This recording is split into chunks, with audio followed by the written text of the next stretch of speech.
Hey everybody, I have a really quick meal that we're making tonight. These are called easy sheet pan fajitas. And the first thing you need to do is, of course, get your sheet pan. You're gonna take it and you're gonna spray it with some cooking spray. I use Pam, I like to use Pam. I tried an off-brand one time, but it left a bad flavor. So Pam is the one I like. All right, next thing, I have already sliced up some onions. You can see I've sliced them pretty thin. I'm gonna put those on the pan. And then you need yellow peppers, red peppers, or green peppers. I've sliced them kind of thin. And then I cut them in half because when I'm eating fajitas, I don't want to bite in and have like a long string. So I cut them up a little bit more. So you put the onions and the peppers on the pan, and it's totally to your liking. If you don't like peppers, you don't even need to put them on there. So onions and peppers are on the pan. I have preheated my oven to 400 degrees. I'm gonna take some regular cooking oil. You could probably use olive oil if you wanted to, but I'm just gonna spread some cooking oil on top of those because you're like, why do you need to double up the oil? Well, that's to make, now you need just a package. I'm using a taco mix. This is gonna make the taco mix stick to the vegetables better. So you're gonna sprinkle about 2 tablespoons of the taco mix onto your vegetables.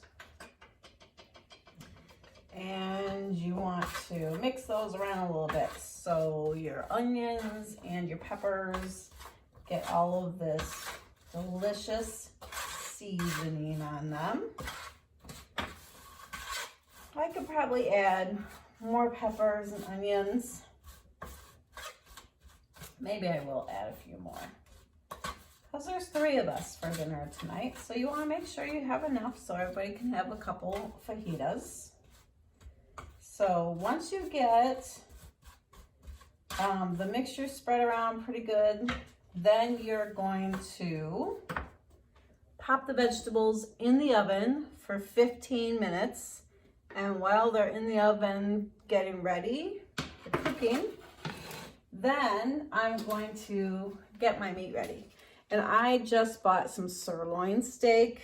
You don't have to get anything super expensive. And you're gonna cut it up into thin slices. I like to use, whenever I have raw meat, I like to use a different kind of cutting board for that. And I usually like cutting boards that I can put in to the dishwasher so they get cleaned really good with nice hot water.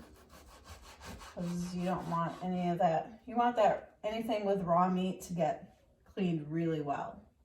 So what I'm doing is I'm just cutting this into thin slices like I did the vegetables, but then I'm also giving them another cut in between so you can see how thin I'm cutting them in small pieces.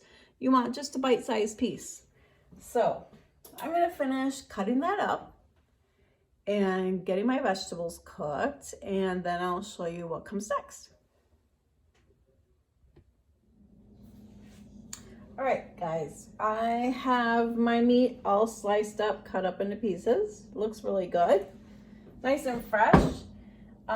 Make sure you get all the fat out there. You don't want any fatty bits. So you're gonna take some more of your oil and another tablespoon of oil. And pour it in there.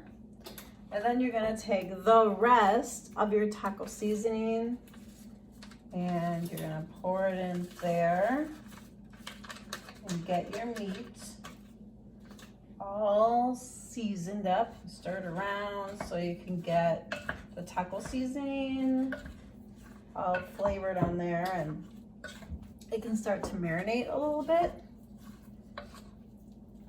because I have my vegetables cooking and those onions and peppers smell so good. It makes the house smell yummy. All right, the meat is ready to roll. See how fast this is? All right, so when the vegetables are done, then I pull them out, pour the meat on there, and I will show you what comes next when that happens. All right, so I have taken the vegetables out of the oven. They smell so good. The meat has been sitting in this bowl, marinating a little bit with the seasoning. So now you're just gonna put the meat onto the pan with the vegetables. Make sure you spread it around. When you were cutting up the meat, you just want to make sure everything is evenly sliced so everything will cook at the same time, because if you have smaller pieces, they might burn, and the larger pieces might not get cooked. So get everything cooked or cut in about the same size. All right, so the meat is spread around, the vegetables are still on there so they can cook a little bit more. And now you put the pan back in the oven for 7 minutes, and then we have some fajitas.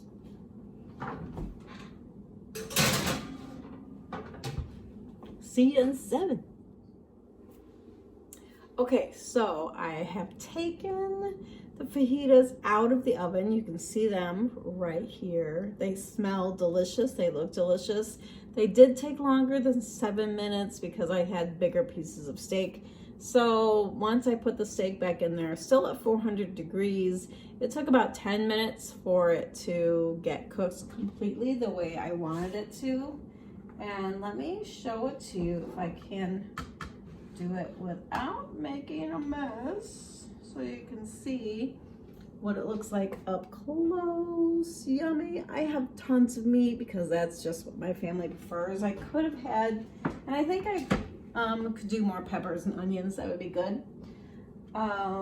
So let's taste. Let me see if I can get a small one to taste.